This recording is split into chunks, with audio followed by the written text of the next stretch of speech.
have heard the comments that say that, and the gay lobby is clear. It's not that they want amendments to the bill. They want the bill out. Now, the gay lobby is contradicting itself. Because I've heard persons even on this platform say that, oh, the bill is unnecessary because there are existing legislation that deal with all the issues that the bill is dealing with. You don't find those existing legislation offensive to the Constitution. But when we pick all of those provisions and aggregate them into one legislation, then it becomes offensive. What logic and what intelligence is that? That if you take the Children's Act of Ghana today, it prohibits anybody who is not a heterosexual from being allowed to adopt or foster a child. That is in the Children's Act. Now you put that provision in this law. The professors and the gay lobby have not found the Children's Act offensive to the Constitution. But as soon as you put it in the Anti-LGBTQ Bill, it becomes offensive to the Constitution. The Marriage Act of Ghana does not recognize a marriage consummated between a man or persons of the same sex. We put that in this bill. Boom, it becomes unconstitutional. Why? There is a new definition for unconstitutional. Again, we are told that the bill offends the Constitution in all the conversation that is being made everywhere, be it by the gay lobby, be it by the Strach boss, Joseph Whittal. None of them point out what portion of the Constitution is being offended. What they do is quickly run to Article 17 of the Constitution and say that Article 17 says all persons shall be equal before the law. The first thing you are taught in law school is that you don't read the Constitution as a part, you read it as a whole. They read 17.1 but fail to go and read 17.4, which says nothing in this article, which is the 17, shall prevent Parliament. So despite it saying that all persons shall be equal before the law, it says nothing in Article 17 shall prevent Parliament from enacting laws that are reasonably necessary to provide for the implementation of policies and programs aimed at redressing, listen, social, economic and educational imbalances in the Ghanaian society. This is a social issue. And so Parliament is within the same Article 17.4, exercising its rights that the Constitution has conferred on us to deal with the social issue. It says for the matters relating to adoption, which is in this bill, marriage in this bill, divorce, burial, devolution of property. But clearly, Parliament has not acted ultra vires the Constitution. So again, they don't know, or what they're saying doesn't hold water. And I'm happy for them to go.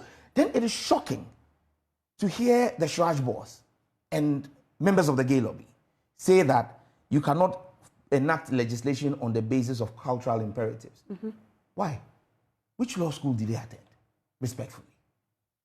Have they read Chapter 6 of the Constitution, the Directive Principles of State Policy, and read Article 39? Why? So, what is Article 39 doing in the Constitution? Is Article 39 in the Constitution just there for fancy's sake?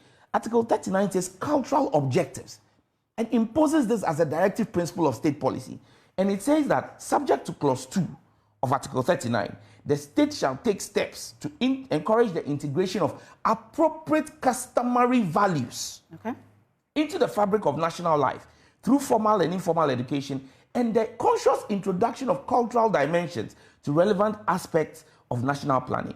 So how the Strach boss can make a comment of that nature and it's being re-echoed by the gay lobby shocks me, because the directive principles of state policy are a cardinal part of our Constitution. Again, let me go to the fundamental freedoms, the general freedoms in the Constitution.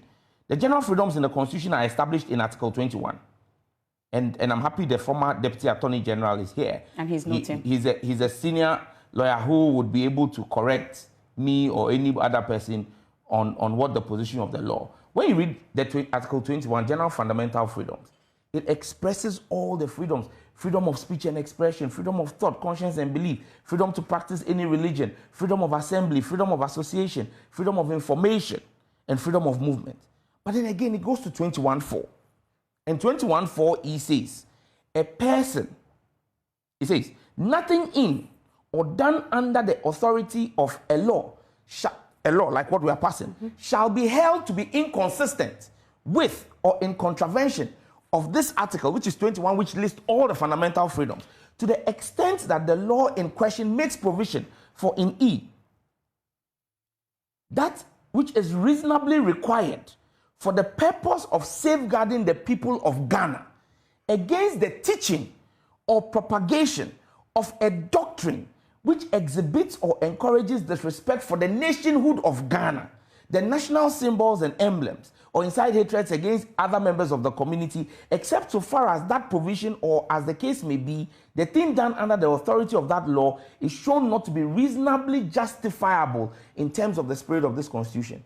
So we are entreated, despite the general fundamental freedoms, to curtail those freedoms by an act of Parliament, insofar as it is reasonably possible to deal against people like the gay lobby who are teaching or propagating a doctrine that exhibits or encourages disrespect for the nationhood of Ghana.